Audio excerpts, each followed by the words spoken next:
He's on death row, and somebody tried to stab him. And they put him and the guy who tried to stab him in solitary confinement. But the guy who stabbed him, they let out in about 2 years. By the time I met him, he'd been in solitary confinement about 3.5 years. And then it took me working with him maybe another 2.5 or 3 years to get him out of solitary confinement. So he was there about 6.5 years total. So what he says happened was, now, first of all, I had told everybody he was brilliant. And what was I called? I was called the duped middle-class woman, that there was no way he was that brilliant, and on and on. Okay, well, it turns out a few years before he was executed, they made him take an IQ test for something. At any rate, he was genius level. So I was like, okay, I'm vindicated. I was not the duped middle-class woman. But at that time, he was pretty semi-illiterate when he was in. So this brilliant guy was semi-illiterate. So he says the chaplain brought him a Bible and a dictionary. Plus, he then got another book that was about Black heroes. And so he said he took the dictionary and he started reading mostly the hero book, although he did read the Bible also. And he said literally every sentence he had to stop and look up a word. And he said, but he trudged through and read that whole book. And he says, as he became a literate person and then wanted to read more, he said he then became a thinking person, a rational person. Now, all of this is while he's in solitary confinement. Then he began to evaluate his life and become introspective and to see, okay, this is not the right direction. And that's when he got the idea of wanting to write books for kids. So let me just tell you that real quick. And that is back in the mid-1990s, so it was about 1995 when we put a book proposal together. And I went, it turns out the American Booksellers Association was having their convention at the Chicago McCormick Center, which is a huge center. And they had like about 2,500 publishers there. It took me 3 days to walk that whole conference and go to every booth.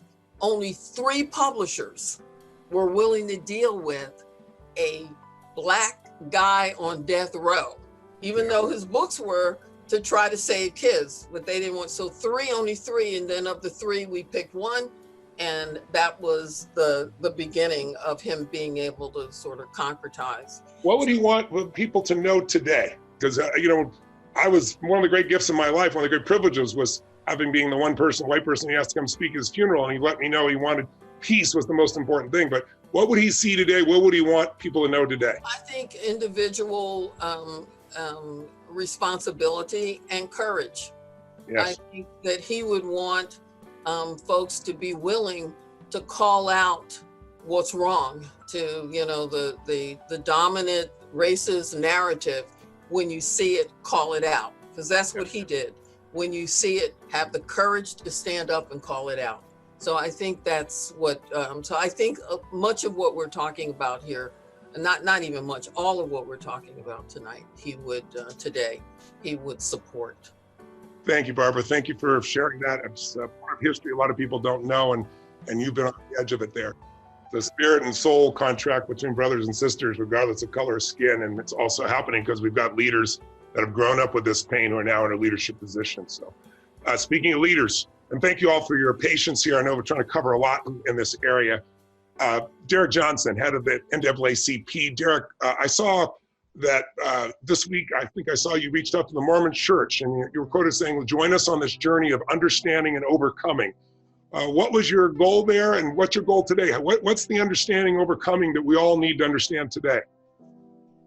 And I appreciate everyone who's spoken before, and for me, the journey is important to kind of listen to, but also place myself in that reality, because growing up in Detroit, in the neighborhood I grew up in, and under Mayor Comey Young and listening to him establish what it means to be in control and govern a city in the backdrop of the 84 and 88 presidential campaign, when you can hear Reverend Jackson give those stirring speeches. One in particular speech he gave was about the patches that we all make up, that whether you are Black or white or labor or women's rights, all of us have a patch, but the patch is not large enough to build a quilt. And it's through building that quilt that we can make up what's necessary to build a society that fits all of us. And I can recall him giving that speech.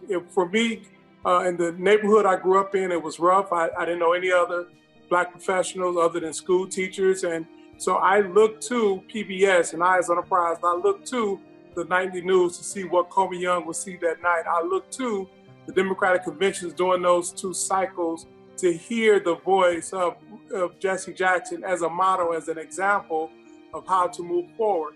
But I also, once I matriculated to college, Tougaloo and HBCU in Mississippi, and we had some of the most dynamic speakers who would come in. Everyone from Kwame Ture, Stokely Carmichael, to Naeem Akbar. And it was in the midst of the concept of Afrocentricity and that movement, and listening to all those individuals, only to leave there and go to law school in Houston. In my section, it was 8 Blacks out of 120 people. First time I had been in such a white environment.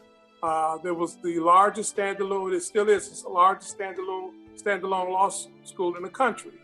About 65 African Americans in the entire school at that time, close to 1,200 students. A different reality, a different atmosphere, something I had not been used to because I had grown accustomed to growing up in a city like Detroit, 75, 80% Black, going to an HBCU. So I had the privilege of being in that comfort zone and being able to figure out who I would be and how I would develop, only to be confronted with being in law school. Leaving law school, working on Capitol Hill, coming back to Mississippi. And I came back to Mississippi because this is where the fight was. This is where the fight is. And Mississippi now is synonymous for America.